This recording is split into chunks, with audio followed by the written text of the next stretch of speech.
Es tā varu rokt turēt, ne? Sveiki otrajā Iceline podkastā, Latvijas labākais shorttrack podcasts, pašlaik laikam vienīgais. Sarunas vadījis bijušais shorttrackis Jākaps Saulīts, bijušais treneris, tiesnesis, slīdmeistars, bla bla bla, bet šoreiz mums būs Reinis Bērziņš, pasaules klases slidotājs, tepat Latvijā dzīvo, divreiz olimpiādē bijis. Mēs iepriekš sākam jau runāt, kurienes tu varētu teikt, ka tu Jelgavas vai Ozolniekiem? Man laikam asociējies Ozolniekiem, ka sākumā jūs tur bijāt. Jā, noteikti. Pirmā hala bija Ozolnieku hala. Ja visu dzīvi dzīvoju Ozolnieku, es vispār nekad neesmu dzīvojis Jelgavā. Tā kā es laikam sev po Ozolnieku saukt. Ozolnieku, jā. Nu, forši, jā, šoreiz mēs arī runāsim tā kā pa pagājušo sezonu, pa aktualitātēm un pa nākotnes ieskatu. Tas podcasts apmēram tādā garā ies. Pirms sākam, tu pats klausies podcasts kaut kāds? Citreiz. Man patīk citreiz Joe Rogan paklausīties mašīnā, Spotifyā ieslēgt. Robert podcastu redzēju pirms mēneša. Robert podcastu redzēju. Forši. Bet tā jau prieks, ka kaut kas šausriks virzās uz priekšu. Jā. Kā tu nevienā teikumā, bet kā tu raksturot pagājušo sezonu? Olimpisko sezonu, kas bija, jā. Es teiktu, ka man bija prieks no treneru puses, ka viņi mācēja, nopīķot mūsu īstā laikā. Es teiktu, ka forma atnāca īstajā brīdī, kad mums vēl bija intervijas mēnesis pirms olimpiādas Latvijā, pusotru mēnesi pirms olimpiādas. Un pasaules kausa tik labi negāja, tā visa atlasa uz olimpiādi. Un es teicu tieši intervijās, ka nākušais pusotrs mēnesis būs ļoti svarīgs.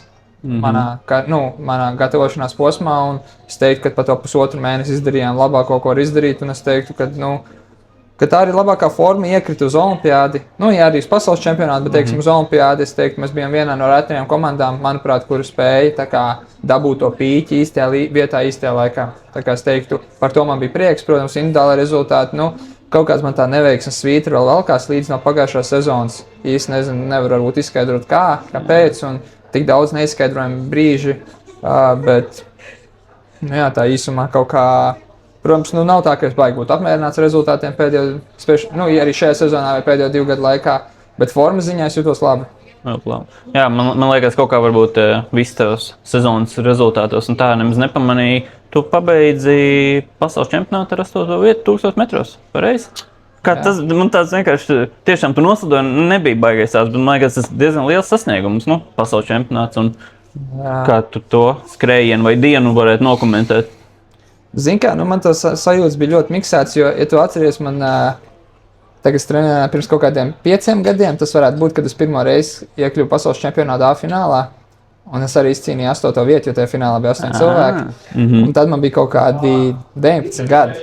Un, atkārtot to 8. vietu 5 gadu vēlāk bija tāds, protams, gribētos daudz augstāk, bet varbūt vairāk pat miksētas sajūtas bija par to, ka dienu iepriekš, sestdienā, jo svētdienā bija tā 1000 metri, es nokritu 500 uz bloku, uzkāpjot, ka mēs cīnījāmies par pusfināla vietām. Es biju ar Viljamu Danģiju vienā skrējienā. Un viņš noslidoja visātrāko laiku no visiem, un es vēl mēģināju viņu dzīt garām apa līdz finišam, un tad es uzkāpu uz bloku virsū. Un tajā dienā es reāli kaut kā biju salacies kopā. Ir tās dienas, ka tu nevari izskaidrot, no kurienes nāk enerģija. Ēdiens salacies, miegs salacies, zvaigznes salikušās, un tajā dienā es jūtu, ka man būs medaļa. Un tad es nokritu gan 1500, gan 500, pusotrā līdz finišam. Un tad man bija tāda škroba, un tā 8. vieta man bija tāds, paldies Dievam, gan priekš Olimpiskās vienības sastāviem, ka viņi ir, bet es zināju, ka vienā no distancēm strīniekā varēja iebraukt. Tā sajūtās bija. Jā. Man liekas, arī forši tāds sezonas nobeigums, vismaz kaut ko tādu forši pozitīvu, jā.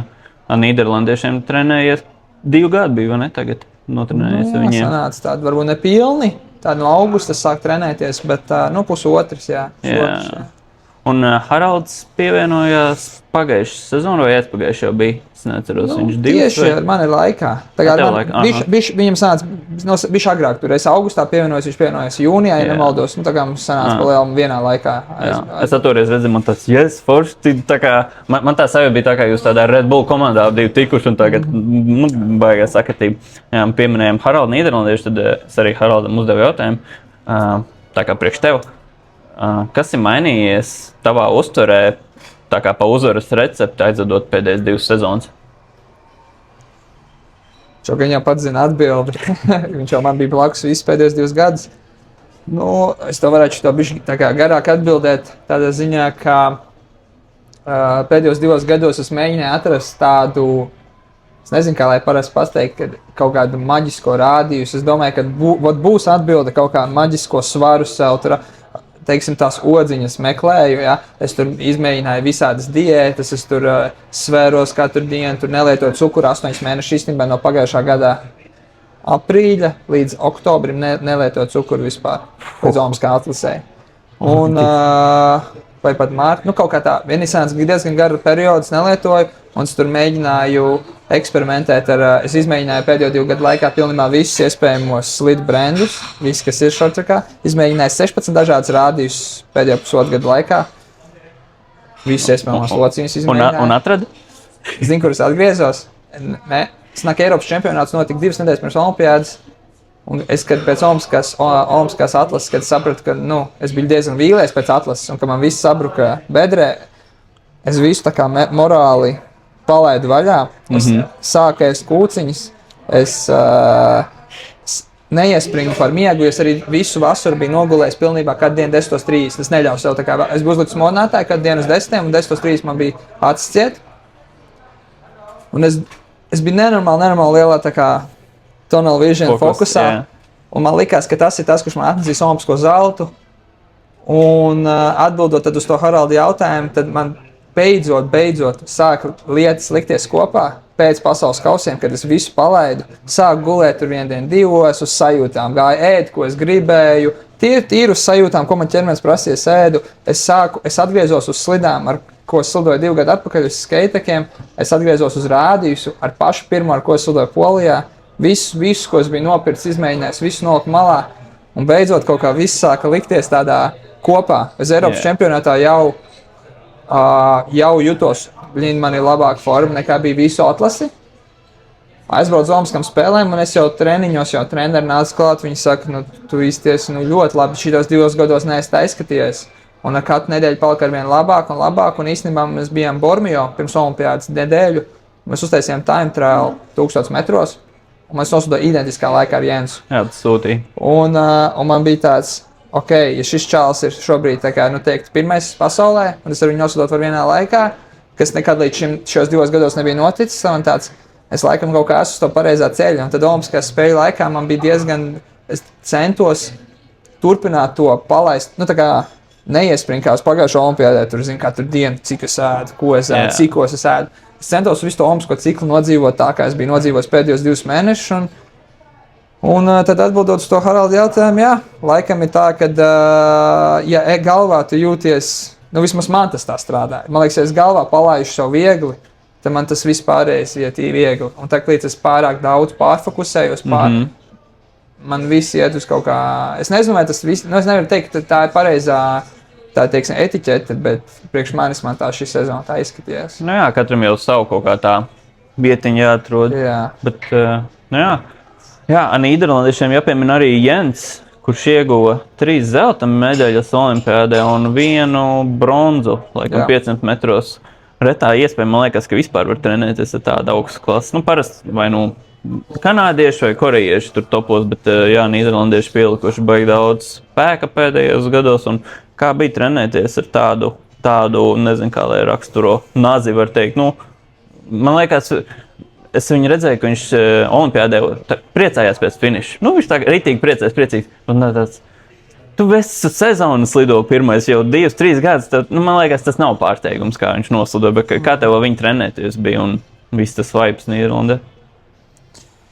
Zini kā, tajā brīdī, kad es pārgāju no Polijas un Nīderlandi, komanda uz to momentu, kad es pārgāju, nebija pārāk labā formā. Jens arī nāca no tāpat, kā es nācu abi ar potīšu traumu. Un Haralds uzreiz teica, ka izstāsta, ka jūs būsiet 2, kas vilks to komandu augšā. Es un Jens bijām vienīgie, kas pabeidz treniņus. Īpaši nevis šajā sezonā, bet aizpagājušajā sezonā. Un komanda kaut kā tiešām bija kaut kāds tur bišķi tāda bedra komandā. Un mēs vilkām visus uz augšu. Un mēs 2 tā visu laiku, mēs bijām, teiksim, 1 treniņu, pat es biju labāks, 1 viņš. Un tā kā mēs tā abi vilkāmies, līdz es sāku eksperimentēt, ka man tur tās slidās mājiņas, tad pēkšņi viņš kaut kā sāka uzturēju to izrāvienu, un es kaut kā paliku uz vietas, un vienā brīdī visa komanda pievilka klāt, un tad jau man sāk pat grūti palikt. Bet tā kā tajā brīdī, kad es aizgāju uz komandu, man nebija tāds sajūta, ka es trenējos ar kaut kādiem tur nažiem. Man bija tāds sajūta, ka es neteiktu, ka liela atšķirība. Es jutos, ka programmas pilnīgi savādāk nekā Polijā. Bet es jutos pilnīgi tāpat kā Polijā. Polijā arī bija es un Roberts, kas tur visvairāk vilka. Es jutos, ka es vienkārši apmēram Robertu nomainīju pret Jensu. Tevi uzaicināja nīderlandieši, vai tu tā kā pats, jo Nīderlandi sāka vadīt tavs bijušais treneris Nils. Kā tu vispār tik pie nīderlandiešiem, jo tas jau arī tāds, challenge, man liekas, atrast tādā vietu komandā.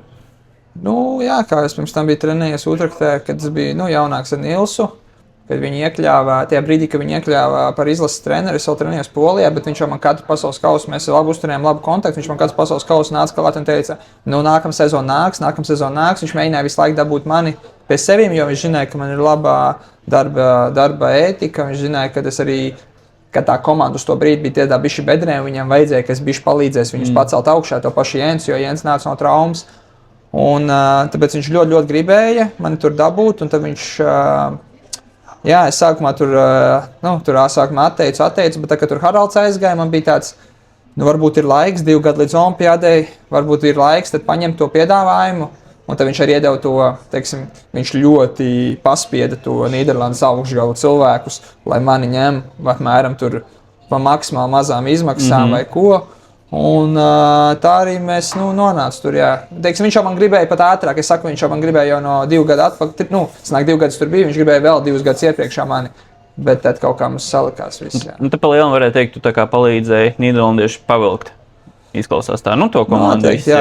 Jo tagad tu aizgāji, tagad jūs ar Robu aizgāji uz Poliju, un tā bija tiešām, kā man liekas, kā nakts pret dienu, kas ar poļiem notika nākamajā sezonā, jo tu arī liki video, ka kāds jūs imitācijas tājas. Man tā sajūta bija, ka jūs ar Robu aizbrauc pie poļiem tā kā, bet tagad mēs trenēsies, jo man liekas, jūs atbrauc, jūs jau bijāt līderi jau tajā komandā, bet jums uzreiz vismaz ir liela grupa čaļu, un tad, gribēju prasīt, tu tur arī poļiem tā kā, viens bija tas, ka treniņus tu palīdzēji laikam vilkt, bet arī to tehnisko daļu, slidas. Tu domā tehniskā daļā tehnika vai slidu jautājumu vairāk? Vispār abas, jā. Pa slidām laikam, jo jums tur bija tehniskais cilvēks poļiem. Poļiem tur bija tas ar to, gan jau Roberts minēja ar to Gregu, ka viņam bija tā problēma, viņš pats un viņš neuzticējas citiem. Un tur bija tāds varbūt problēmas bija tajā komandā ar to tehnisko daļu, bet man tas īsti neietekmē, tā kā es pats to darīju. Tāpēc es arī, bet tur tā kā bija diezgan tā tēma, tā visa tehniskā daļa viņiem bija tāda sāpīga tēma, dēļ tā Gregā, un tad es arī centos tur baigi, es negribēju, teiksim, nekāds liekas drāmas taisīt, īpaši viņš ir tomēr izlases treneris, un tad es tā tīri, ja man kāds paprasīja palīdzību citreiz tur, kāds sportists, tad es palīdzēju, bet es pats neuzpāzos Robertam, protams, mēs dzīvojam kopā, es palīdzēju, cik es vien varēju, taisījām slidas, ar laiku viņš pašam viņam sāku rādīt ciparus, lai viņš sāk saprast. Īpaši, kad es aizbraucu prom no komandas, viņš vēl vairāk prasīja man palīdzību, ka viņš gribētu pats sākt to darīt. Jā, tas likās baigi forši ar Robu runājām, ka viņš likās tiešām izaudzis pa tiem asmījiem, tam niansēm, ko, iepriekš, man liekas, Latvijā viss šortiki zina, ka tu tik daudz tiem asmījiem zini, bet man liekas baigi forši, ka var pārnest arī kādam citam tās spējas tur un... Bet, un par tehniku, slidošanas tehniku varbūt poļiem tur, jo, man liekas, tu tiešām tu biji tehniskākais čalis, es teiktu arī Latvijā tagad tehniskākais no slidošanas. Un man liekas, poļiem bija tāds, vismaz man izskaties, ka tajos gados viņi bišķi savādāk slidoja, pat var salīdzināt, kad to aizgāja. Mēs tas tāds cilvēks, kam patīk, īpaši tādā komandā, varbūt saka tādā Nīderlandē, tur tagad tas līmenis ir tik augsts, ka tur jau bija jācīnās, lai, teiksim, es izcīnītu vietu, vilkt apjus pa priekšu, jo tur, piemēram, grib gan Jens vilkt, gan Tun vilkt, gan tur mums daudz tagad medaļnieku komandā, un visi grib kaut ko novilkt, un tam varbūt man nesnāk tik daudz, bet tādā Polijā viņi pat gribēja, lai mēs, viņi zināja, ka es un Roberts esam jaudīgākie, un man sanāca Polijā arī daudz vairāk apjus vilkt pa priekšu. Es teiktu, vismaz 50% no treniņa es biju priekšā. Robertam varbūt viņam cirreiz gribējās, cirreiz viņam bija tā, ka varbūt es zinu, ka viņam varbūt tik ļoti tas, viņš tāpat ir ļoti spēcīgs, viņam varbūt tik ļoti tas neinteresē vilkšana, bet man vienmēr bija tā, ka man šausmīgi Polijā gribējās vilkt priekšā treniņus. Un es domāju, ka es vienmēr esmu pamanījis to, ka jebkurā komandā, gan jau pats esmu pamanījis, ka visiem sportistiem ir plus mīnus vienā tehnika no vienas komandas. Tu vari nosaukt rekuri koriešu tehniku, rekuri bēļu tehniku, un Beļģijā visi slido kā Steinders Met, kas viņa labākais slidotājs, vai viņi mēģina kopēt. Tagad Itālijā visi mēģina kopēt Pietro Sīgelu, visi jaunie slidotājs slido kā viņš. Kanādā visi mēģina kopēt Danģī. Nu, tā kā tas viss tā notiek. Un tāpēc, ka es Polijā ļoti daudz vilku abas pa priekšu, un tie sportisti varbūt apzināti, neapzināti, tu jau šortikā slido soli solī. Jā. Un viņi slidojas manīm, un es pieļauju, ka ļoti daudz, jā, nu viņiem sanāca, varbūt apzināti, neapzināti, varbūt es jau diezgan maziņš slidoju, viņiem nācās laist sevi lejā. Mihals vispār bija ļoti, ļoti izaudzis vienā brīdī. Viņš gan, es teiktu, viņš pats samiksēja tur kaut kā tehniku, mans, Roberts un pats kaut ko savā stilā, un viņam ļoti labi sanāca. Es nezinu, tā nebija tā, ka es tur viņiem kaut kāds uzdevums gāju rādīt, bet es domāju, ka tas tā neapzināti notiek kaut kas. Un tajā pašā laikā Nīderlandē es daudz ko iemācījos no Jens. Es sāku kopēt lietas, ko es pamanīju, kas man ir mīnus. Teiksim, es varu iztīties, es redzēju, ka es iztos ļoti, mēs ar Haraldu runājam, es iztos tehniski, pieņemsim uz ātrumu 8,7, 8,8, ko tu teiktu ir tāds 1000 metru sub maksimālais ātrums, jo šortiks jau tagad ļoti izaudzis. Bet uz tāda 8,1, 8,0, nu jau varbūt 7,9 man pāris apaļ šajā gadā bija, es neiztījos vairs tik stabils un tik tehnisks. Un mēs ar Haraldu sākam pētīt, kur ir, palielinājumā, kur ir tā bedra, kurā brīdī sabrūk tā tehnika. Un mēs atradām tehniskas kļūdas, kuras es varēju izlabot, ja es piekļautu Jensa tehniku un Melas tehniku, tām ar divām kājām bija ātrāk. Jā. Un es sāku viņus bija šī kopēt šajā gadā uz tuvāk olimpiādei. Un tā kā, un es pat neapzināti viņu sāk kopēt. Un tā kā es teiktu, ka es Polijā palīdzēju tur daudz, bet te pašā laikā Nīderlandieši man palīdzēja arī ar tehniku. Jums Nīderlandē vispār daudz sanāca? Jūs skatāties video, daudz, filmē, treniņus, lielā komanda? Tā varbūt arī ir viena no lielākajām atšķirībām starp Poliju un Nīderlandu. Polijā mums nekad neviens nefilmēja treniņus. Tur bija citreiz trenera Ula. Viņa ar iPadu malā, kad bija brīvs brīdis. Jo bija tikai 2 treneri uz ledus, un tas arī viss. Polijā, Nīderlandē tas ir pilnībā cits līmenis. Tur ir noalgoti 3 filmētāji, komandē 3 filmētāji, galvenais IT speciālists ir vienmēr pie borta ir fizioterapeits obligāti, bez tā treniņš nedrīkst notikt, vienmēr ir pie borta ārsts, bez kā treniņš nevar notikt. Vienmēr ap borta ir 6-7 palīgi, kas ārpus trenera, tas neieskaitot trenera korpusu, kas ir vienmēr uz ledus ir 2 treneri un kaut kāds cilvēks, kuram tiek maksāts, kurš uzlieks ūdeni. Tā kā, tur ir tāds nākušais līmenis, un, protams, ka uz ledus ir apmēram 10 iPadi, kuros automātiski tiklīdz noslido, katrs paņem savu iPadu, sēž vidū un automātiski video replays ir, un tu skaties video. Līmenis tādā ziņā bija treniņos no augstākais, ko tu varēji dabūt, un, protams, tiklīdz tu noslido, tev uzreiz ejam skatīties. Tu nosties to video, un tad, protams, tos video tu arī mājās, es analizēju un skatījos, bet ļoti daudz, kad tu ciries, es jau atskaties treniņā, tev tāds, ja tev nepatīk, tev tāds, es nemaz mājās nestīšos. Yeah. Bet, teiksim, vēl profesionālāku vidi kā Nīderlandē, es pat nezinu, vai kur ir. Varbūt Kanādā. Varbūt Dienvidkorejā, bet varbūt Korejā, bet viņi nerādīja. Jo Dienvidkorejieši arī bija kaut kāda laika, kad Nīderlandiešiem laikam patrenējusies kaut kādu posmu. Vai vasarā, bet tur maz. Es atceros, vasarā tev rakstīju, man liekas, jums bija riteņu nometnes sākušās, jūs kaut kāds tur baigi daudz kilometru brauc, un tu vienu dienu sūtīji, cik jūs tur nobrauc, un es tev sūtīju Tour de France, viņi nebrauc cik daudz tajās. Cik tu skaitīji kilometrus vasarā, cik nobrauc, vai jūs tur dzīvo, man liekas? Es nezinu, es kaut kad vienreiz pastījos tajās kā savu Stravā, jā. Jo man tajā, ka es visus tos video, es tos visus braucienus nebiju uzsumējis. Man liekas, virs 5000 sanāk kilometri kopš māja līdz septembrim. Jā. Kaut kur, es teiktu, ir tās nedēļas, tās riteņbraukšanas nedēļas, kur taisītās nometus, tur sanāk, 6 dienas pēc kārtas pa kaut kādām 4 līdz 6 stundām dienā. 4 līdz, tas jau tagad tiešām profesionāli tie riteņbraucēji. Tagad laikam aprīlis, man liekas, maijs tāds garlaicīgākais šortak mēneši varētu būt, bet visu laiku aizmugurēs notiek šitās plānošanas sezonas, kādā posmā, ko tu tagad pieņemsim dari, kāda tev ikdiena izskatās šis mēnesis un vēl nākamais, tā kā ir atrasta vieta, kur trenēties?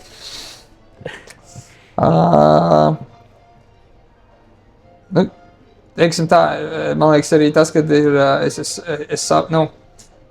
es kopumā līdz šim brīdim nekad nebiju tādas, ka mēs saucam to off-season, aprīlī, kad tu paņem pauzīti ārpus sezonas.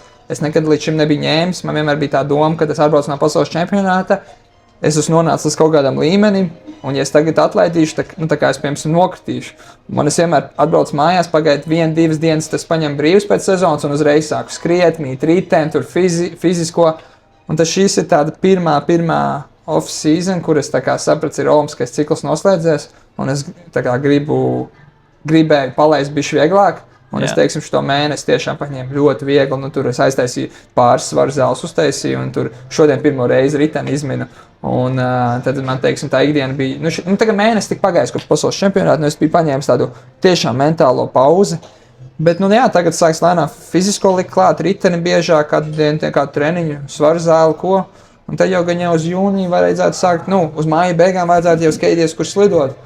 Pa treniņu vietu, Jautājums, jā. Jautājums zīme, jā. Protams, mēs ļoti ceram ar Robertu vēl projām, kā Daugavas stadions notiks. Un, jā, man uzreiz tieši Robertam arī paprasīja, lai kaut ko par Reinim uzprast. Viņam bija tāds garāks. Tev tā kā uzdevums sastāda savu labāko komandu – treneri, asistenti, gym treneris, slidu meistari, paši dalībnieki, vīrieši, sievietes. Tā kā, kur tu gribētu, lai tas notiek. Es pieļauju arī varētu pateikt, kas tev liktos baigi labi. Varbūt tu vari pateikt minimālā komanda, kas būtu, lai, un tad tāda kaut kāda dream team, tā kā nīderlandieši tāda uzbūvis. Idejas kādas nāk. Nē, teiksim tāds, es būtu jau ļoti laimīgs, un es uzskatu, ka mums vajadzētu kaut ko realitātē, skatoties reāli, ko mēs varētu šobrīd izveidot. Es te pateikšu to reālo variantu. Es redzu, ka mēs sākam trenēties Daugavā. Es saprotu, ka vienīgais šķērs, kas šobrīd mums attur no Daugavas, ir finanses. Tas ir, kas ir jāatrod finanses Madriču iegādē. Mēs nerunājam par mēs nerunājam par uz valsts fondu, par milzīgiem, mēs nerunājam par miljoniem, mēs runājam par zem 100,000 investīciju, kas būtu vajadzīgs. Tas ir Madriča 60,000 plus atvešana 10,000 plus ledus īra Daugavā. Madriča jauna apmēram kaut kādi 50,000, 60. Mums jau ir pat, jau bija tika veiktas sarunas, jau ir piedāvājums reāli atsūtīt 60,000 plus atvešana 10,000, tie ir 70 plus.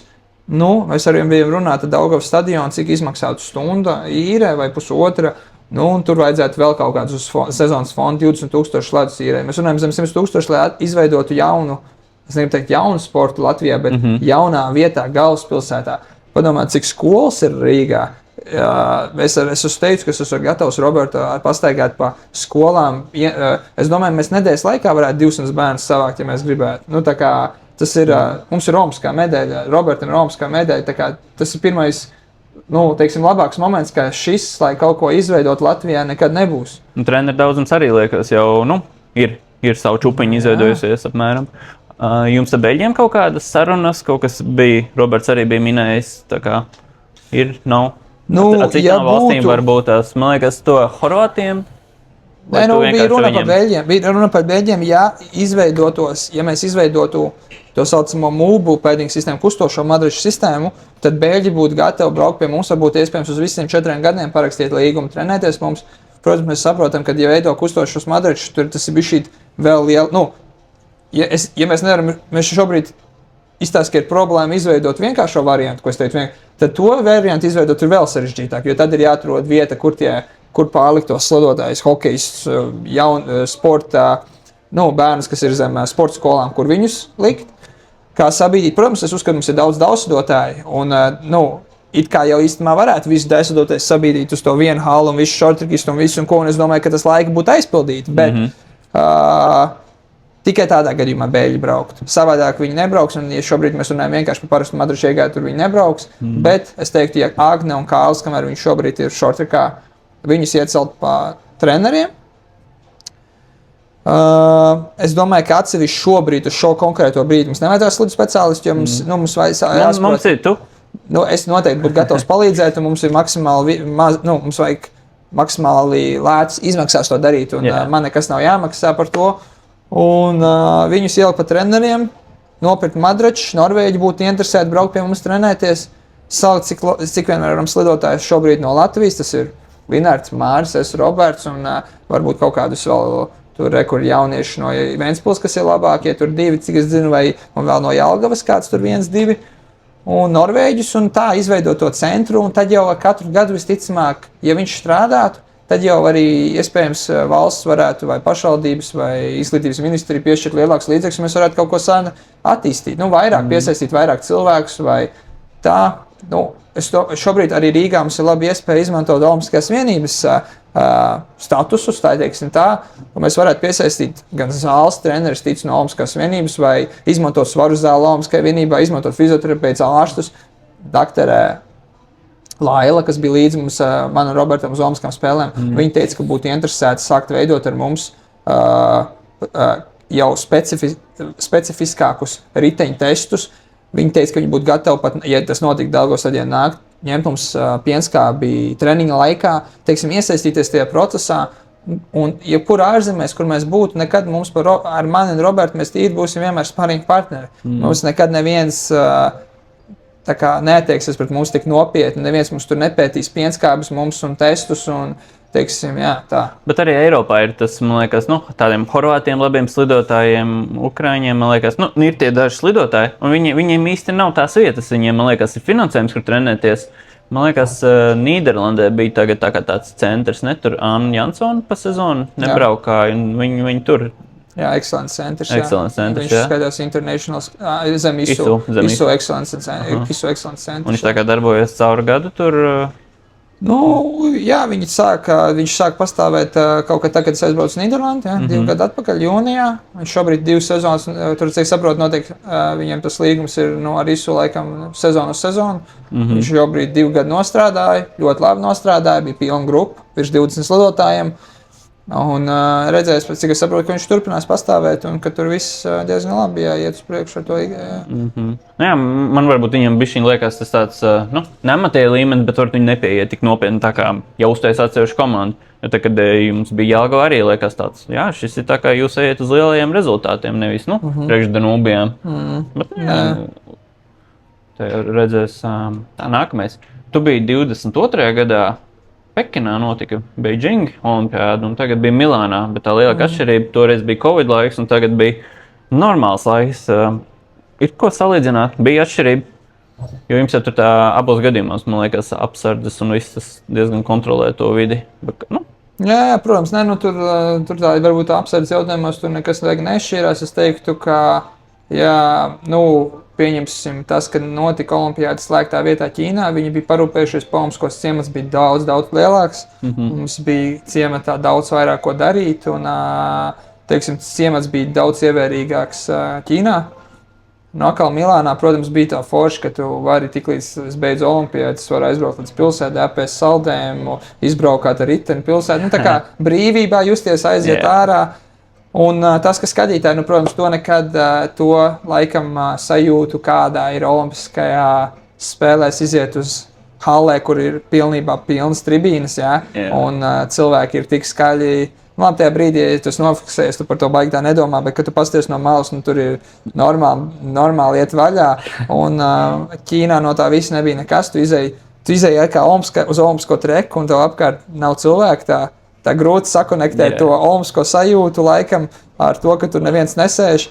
Tas bija pilnīgi pretstati, protams, kas Milāna tādā ziņā es sajūtu laikam to īsto olimpisko garšu, ka tie cilvēki tomēr, es nekad nevarētu pateikt, ka Ķīna, es izvēlētos Ķīnu pār Milānai, ka dēļ tām sajūtām, ka tur, to laikam. Bet... nākamā būs Francija, domā, varētu būt līdzīgs, tas atmosfēra laba, Bet kā bija piedzīvot, un pēc tam arī tev redzēja televizorā Roberta bronzas medaļu, kas tajā brīdī notika. Tur tas, Roberta skrējiena sākums, un stāst tagad, kā tas viss atmosfēra. Man liekas, ka es biju vairāk nosvīts nekā Roberts. Tā būtu nepareizi teikt, bet bija tā, ka pie ledus tev nelaiž. Protams, var sēdēt tribīnēs, skatīties, bet tribīnes atlētiem bija noliktas pašā stūrī, pašā augšā. Zini, tur, kur tās lētākās vietas NHL pārdot. Tur tu knapi redzi, un man bija tāds, protams, ka, viņš izcīna medaļu, tev paies 5 minūtes, kamēr tu nonāks līdz Robertam. Un sanāk tā, ka viņi pie hallē securities tev nelaiž pie ledus, ja tev nav, katreiz, kad tu tajā dienā, kad tev bija starti, tev uz akreditācijas deva virsū lapiņu, ka tev pielaiž pie tā saucamā heatboxa, kad tu vari iet hallē, un bez viņas tev nelaid iekšā. Un bija tā, ka bija jāstāst mums visiem sportistiem, bija jāsties skrējieni ģērbtuvē, televizorā. Agdi. Un es atceros, bija viens aplis palts, un Roberts viņu apdzina, tad 2 aplītes finišām Danči apdzina Robertu, iesitās pret kaut ko, un Roberts viņu atzina atpakaļ. Un kad bija pēdējais aplis, man sanāk, viens treneris bija pie borta, tas Gregs, un Ula bija vēl ģērbtuvē, jo viņi arī nevēlēja klāt. Un viņi tur man jau satvēra, jau sāka, viņi teica, būs.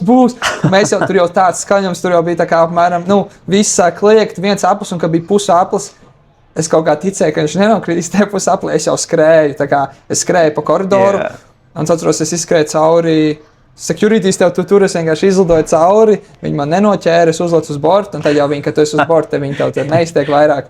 Un es uzlecu uz bortu, emocijas man bija, es tur kaut ko filmēju, Instagramā, kaut ko kliedzu paralēli, mēs to izdarījām Latvija, un bija diezgan, teiksim tāds, kad filtra nebija, tur bija vienalga, ko tu saki, ko tu nesaki.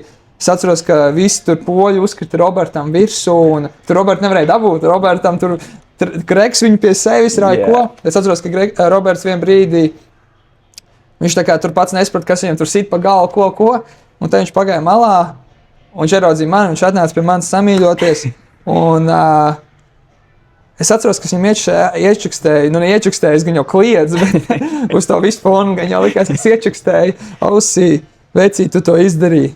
Un man liekas, tas bija viss, jā, un tad jau pēc tam jau tās, es vēl atceros, ka, es jau nezinu, to publiski var teikt, gan jau, ka Latvijā var, es vēl atceros, es kaut kam paņēmu Agneju, no kaut kā es paņēmu, norāvu akreditāciju, jo Robertam draudzenes sēdēja tribīnēs, es uzskrēju augšā, kamēr viņš tur vēl bija uz lēdus, uzskrēju augšā, es atradu Kristiānu, es uzliku viņai to Agnes akreditāciju uz kakla, un es ar viņu noskrēju lejā, un ielaidu viņu ģērbtuvē iekšā. Un, tas bija tāds īpašs moments. Protams, bija šī Roberta pirmā medaļa pasaules kausos, ka viņš zelta izcīnīja. Bija kaut kas tuvākais tam, bet šis bija kaut kas vēl lielāks, tāds kaut kas, kur ne tikai, jo man liekas, ka viņš izcīnīja to pirmo zeltu Latvijai pasaules kausā, man liekas, ka man vienīgam bija tās lielās emocijas, tik lielas, bet uz šito olimpiādu tur jau visiem gāja pa gaisu, bija kaut kas tāds. Tas bija kaut kas tāds. Es atceros, ka vēl viņš gāja no ledus nost, viņš vēl gāja uz piedestālu, viņam vēl pasniedz medaļu, un viņš nāca apakaļ pie mums. Es nezinu, tās emocijas bija tik augstu kaut kādas 2 stundas, ka viņš nenogāja, un tad es aizgāju, kamēr viņš aizgāja tur uz to dopingu kontroli, es iegāju ģērbtuvē, apsēdos, un es vienkārši liju. Es biju pārsvīts, es biju tik nosvīts, tā kā es būtu iesildies uz savu skrējienu, un tas bija tās 2 stundas tādā trakā sirdsdarbībā. Jā, bija labi. Es kaut kad nesen arī pārskatījos to video, arī tieši, kur jūs visi tur skrien, un man iekrita acī, turpat itāls atskrēja Nadalīni, tas, tas, man liekas, tāpēc, ka, jūs tās maziņās komandiņas, visi tāpat jūs zina, un cik jūs cīnās, un tas, laikam, man baigi patīk, ka sirsnīgi liekas tāds, un pat Roberta tur uzmet augšā. Es nekādu nebiju redzējis, ka kāds šorčakis tur mētāt. Ariana, man liekas, kuru medaļu viņa jau izcīnīja olimpisko 15 vai 14. Viņa vienkārši, finišā viņai pat, man liekas, viņa bija dusmīgas komandas biedriem, viņa ļoti tuvu bija, laikam, lai zelta būtu tāds. Tik, bet, tas emocijas tāds baigi forši. Jā.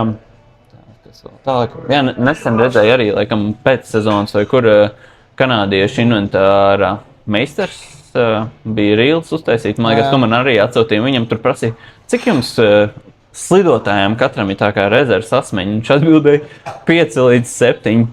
Cik jums, cik tev ir asmeņi, un es nezinu, Nīderlandē, cik tu vari teikt, protams, kā viņiem tur izskatās? Tik daudz viņam noteikti nav. 5 sportisti tas ir, nevar būt, es zinu, ka Jensam ir tur mājās stāv 7, 8 pāri, bet uz sensībām viņi vienmēr ņem 3, 4. Man parasti ir Robertu 3 līdzi. Labi, es īstenībā uz olimpiādu realitātē es biju sagatavojis 1,5 asmeni, man bija 1 rezerves asmenis, pat nebija pāris gatavs, bet, es viņu varētu uztaisīt, man viņš bija, teiksim, jau rādījis uztaisīts, viņu nebija izasinājis, Es kaut kā, es teiktu tā, vienmēr līdz vismaz koferī uz sacensībām 3 pāri. Tas tā, vairāk nekad man nav bijis, 3 ir. Jautājums ir, vai tas 3. ir gatavs startēt vai nav. Pārsvarā viņš nav gatavs startēt, bet tā, ka pieņemsim izšķēdīt 2 pārus, vai vienu izšķēdīt, tad paņem to vakaru un sataisīt to 3. slidojumu. Tā kā es domāju, Roberts situācija arī, es zinu, ka viņam olimpiāda arī nebija 3 pāri gatavi, bet, ja pieņemsim... Sanāk, jums ir viens, ko jūs slidojat, viens rezervs, un tad 3. Trešais, kurš tā kā nav līdz galam pielabots tur, vai nav varbūt tur, rādījus izasināts, vai vispār nav rādījus uztaisīts tur, bet, teiksim tā, ja vajadzēs, tad viņu var uztaisīt pa vakaru. Jā. Tu pats vienkārši ar akmentiņu un pulksteni? Nē, vai arī jums ir tas aparāts? Vismaz man personīgi, es vienkārši katru reizi braucu sacensībām, es uzlieku uz rādījus mašīnas visus 3 pārus, un tad es 2 izasinu, un 3. parasti, tas laika paņem, 3. man ir tāds, izšķīdīs 1., 2., tad es ceru, ka vienās, jo es un Robertam, mums, es zinu, ka tur Kanāda vai ko tur baigi maina tos locījumus, mums ir plus mīnus vienāds locījums. Es vienmēr centos iemācīties. Nē, mums ir gan vienāds ar Robertu, viņam varbūt nedaudz mazāks, bet vienāds ar Robertu, bet es centos vienmēr iemācīties slidot uz abām slidām vienādu locījumu. Jo zināju, ja man izšķīst viena slida, vēlreiz izšķīst, lai es varu izmantot kreiso asmeni uz labās slidas. Un es vienmēr sev speciāli centos. Es zinu, ka es vienmēr jutos, ka man kreisais slidē bija mazāks locījums, es jutos bišķi labāk, bet es centos iemācīties slidot ar abām slidām vienādu locījumu. Lai tādos gadījumos var izmantot vienalga kreisā labā. Lai nav tā sajūta. Lai nav tā, ka man, ja tev var pieņemsim, labi, es tev tagad varu pateikt, man ir 3 pāri, tas nozīmē, ka man ir 4 rezerves asmeņi. Viņiem visiem vienāds locījums, un man, ja pat izšķīs 3 reizes labā, es varu likt vienu to pašu slidu. Ja man ir kreisais cits locījums kā labai, tad man realitātē ir tikai 2 rezerves asmeņi, jo man ir 2 labie un 2 kreisie. Līdz ar to, es cenšos, arī Robertam es taisu vienādas kreisos un labo. Taisu tagad, jo Roberts arī pats māk darboties, darīties. Ar mākslīgo intelektu ir kaut ko sanācis, darboties, treniņus uzprasīt vai kaut ko ir kādreiz? Vai? Varbūt es vairāk tur, treniņos es uzticējos nīderlandiešiem, darīju visu, ko vajadzēja, varbūt tur ar kaut kādām diētām un tādiem jautājumiem, bet, es arī zinu sportistus, kas ir sev norikuši to darot. Es neminēšu vārdā, bet es zinu sportistus, kuri bija labās formās un uz Olimpisko gadu sev noraka, kad uzticējās ChatGPT vairāk nekā sajūtām vai treneriem, un iegāja bedrē. Tā kā es teiktu, ka jau tā ir nākotne, bet nevelti treneri ir katru dienu treniņā, viņi tev iepazīst, viņi tev izprot, un ChatGPT neredz tavu treniņu un tevi un sīkumus, un es teiktu, ka tas tik drīz. Tad tur būtu tāds jāuztaisēja, apmēram, kurš robots tev filmē visu treniņu, katru dienu tev visi laiki ir klāt, tur tev elpošana, tev pašsūdz skatās, un varbūt viņš par tevi uzzinās pietiekami, lai viņš varētu tev pateikt, ko tev darīt. Bet tā, ka tu vakarā uzraksti jautājumu, vai man ēst Kellogg's šokaru vai nē, viņš nezinot, ko tas darīs, vai ko, tā kā, vai... Viņš nevar to vaibu izlasīt, kāds ir hālē no rīta vai kur un treniņus. Jā, un kādāds... Kam tas izgājis cauri mēnešu laikā, pagājušā un tā tālāk. Tādās lietās treniņa laikā es neuzskatu, ka pagaidām tas ir tādā līmenī, vai vismaz man nezinu, ka viņš gan jau pasaulē kaut Ķīnā viņš ir tādā līmenī, kad gan jau tā varētu uztaisīt. Bet, es tā, jā. Tā, labi. Nākamais jautājums arī no kāda, no Valteri Bērziņa. Tev Reņa brālis, es viņu uzprasīju, viņš prasīja, kāda būtu grūtāk, tā kā tev tikt līdz viņa futbola līmenim vai viņam tikt līdz tavu šortreka līmenim? Pirmais jautājums. Man liekas, ka viņš jau pats zina atbildi. Man visu dzīvi bija diezgan vismieklīgi. Es atbraucu mājās no pasaules čempionāts, nākšo dienā aizgāju uz viņa pēdējo zvanu, un mēs satikām sporta skolotāju. Viņa pajautāja jautājumu. Mana mamma pajautāja jautājumu. Kurš bija labāks sportists, Reins vai Valters? Jā.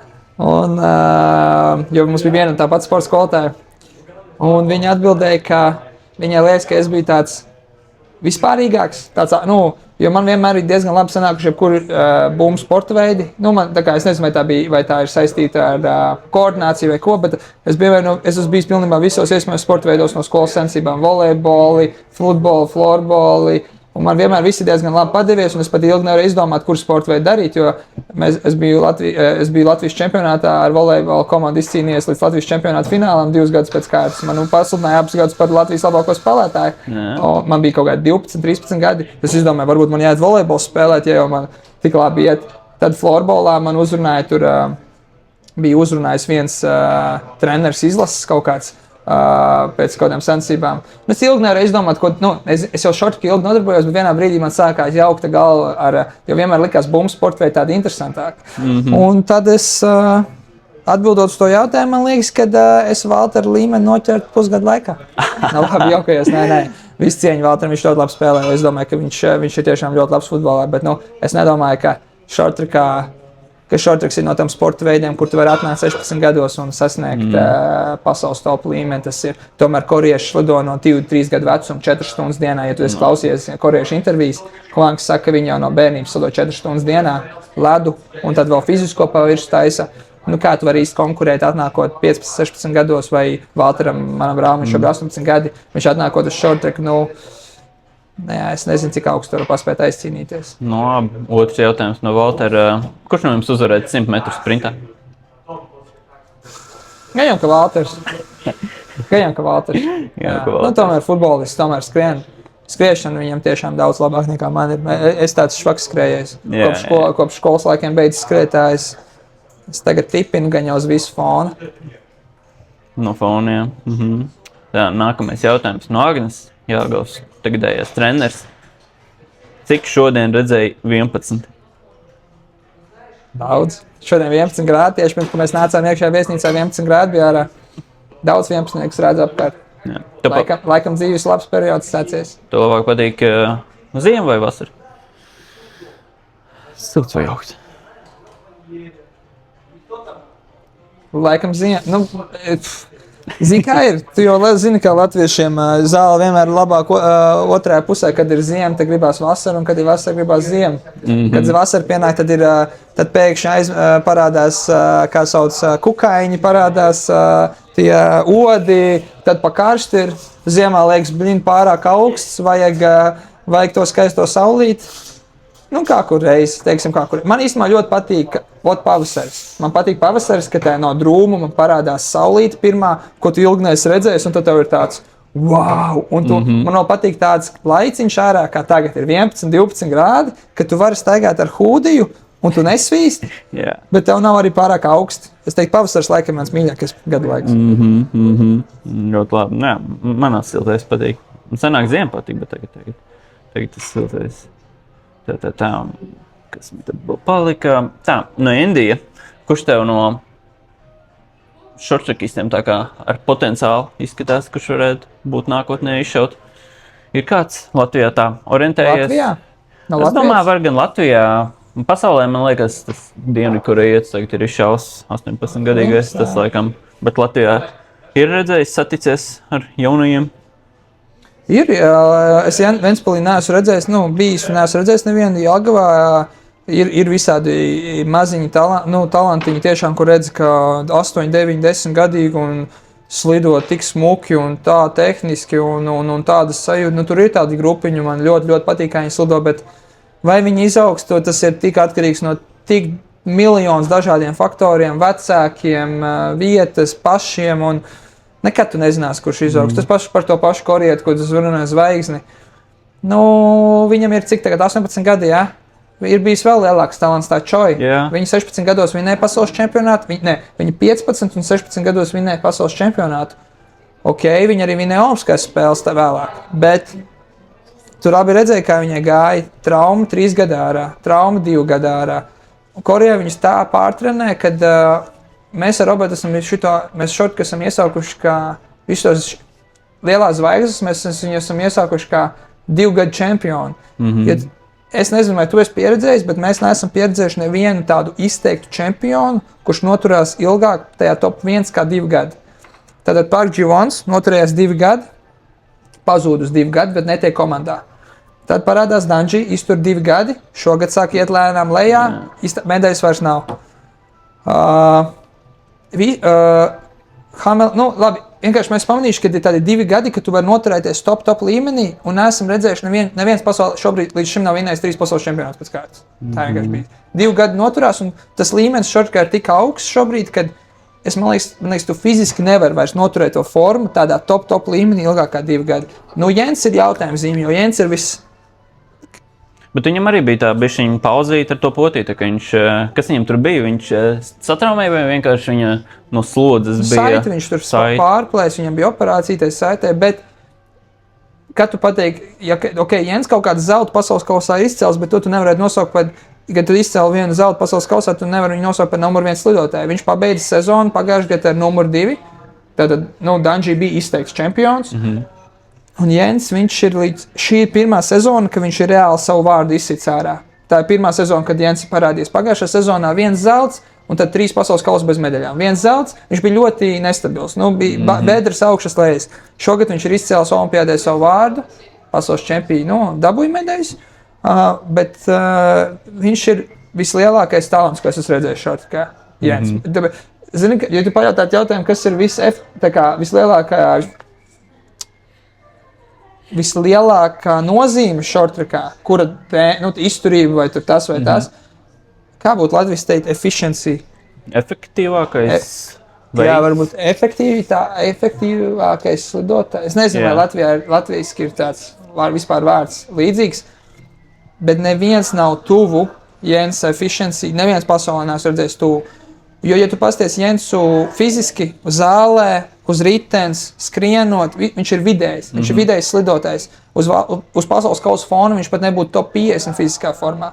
Bet viņu efficiencies, kā viņš uz ledus iespiež, pārnes svaru, ieguļās, neviens nav tuvumā. Un tāpēc man būs interesanti, es gribu redzēt, cik ilgi Jens turēs, un vai viņš būs tas, kurš čempions varēs noturēt tur 3, 4, varbūt 5 gadus.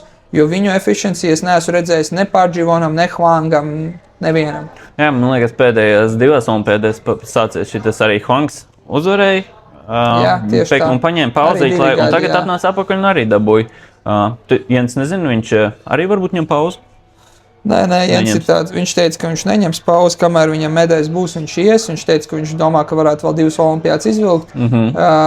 Bet, ka viņam šī sezona tik labi negāja, viņam nākamgad būs numurs 7. Viņam ļoti labi olimpiādi izgāja, bet pasaules kausa negāja tik labi. Jā, viņš teica, ka viņam jau pat pēc tiem pirmiem pasaules kausiem, es no viņa brāļa dzirdēju, ka viņam jau motivācija, nevis motivācija, bet tas iedragā, ka tu esi tā kā, teiksim, tu zini, ka tu vari būt numur 1 slidotājs, bet tu nedabū tos rezultātus, tas iedragā mentālo. Tā kā es domāju, tik līdz viņam sāks rezultāti neiet, ka es domāju, viņš arī metīs mieru. Jums pagājušā sezona pirmo reizi Latvijas izlases šortrekists atlasījās uz pasaules čempionāta stafetē.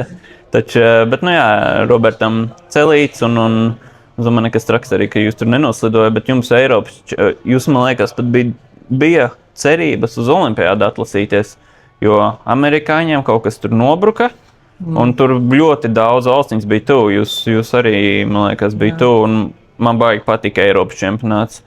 Man tur bija sanāca, jūs atlasījāties uz pusfinālu, tu apdzini nīderlandiešus un likās wow, un pusfinālā labi saķērās ar to Ungāru, bet man likās tāds, labi, nekas vismaz mēģināja, jo tik tuvu, man liekas, mēs nekad nav bijuši.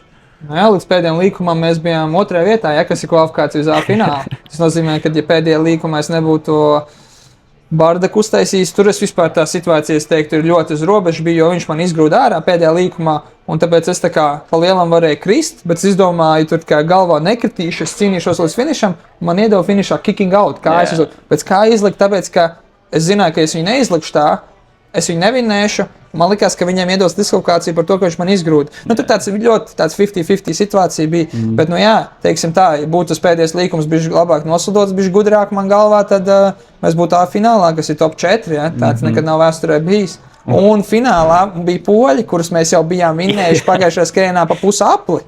Un poļi dabūja bronzu jau 3. gadu pēc kārtas. Un poļus mēs esam vinējuši šogad pasaules kausos jau 3 pasaules kausus pēc kārtas. Es domāju, ka mēs medaļu būtu dabūjuši. Tas mans uzskats, ka mēs būtu 2. palikuši. Galvenais dabūt tevi līdz pēdējiem 2 apļiem, ja tu tur būs un Robs ies. Man liekas, tiešām jums, kā bija Linārda un Jāna. Man liekas, jūs tik ļoti nebijāt vispār netrenējušies. Tā baigi kopā, bet kā jums tur baigi, man liekas, baigi forši sagājis kaut kā labi ritmiņu jūs uztvēruši. Gan jau, ja mēs būtu bijuši ātrāk patrenējušies kopā, iespējams, varbūt mēs būtu līdz olimpiādai aizcīnījušies, jo sanāca tā, ka pirmās pasaules kausos bija pirmā reize, ka mēs slidojām kopā, un mums vispār negāja tā stafete. Mēs mamainījām tur Māri Vietnamā, Linārdu ar Māri, un mums sanāca abas pirmās pasaules kausos finišēt 13. Un tad es mājās izanalizēju to video, un es sapratu, mums ir jāmaina bišķi tā sistēma, un mēs uztaisījām uz nākušajiem 2 pasaules kausiem, kad Māris izlaiž pēdējo maiņu, Linārds noslido nevis 1,5 apli, bet 2. Un tam mums sanāk, kad juniori savā starpā nemainās vienu reizi, kas iekonomē laiku. Jā, es redzēju laiku. Un tad sanāk, Roberts slido apli vairāk, vai 1,5 apli vairāk, un es slidoju bišķi vairāk, un mums sanāca uzreiz šito taktiku izdarījām. Mēs vinējām nākušajā pasaules kausā gan Ameriku, gan Kazahstānu.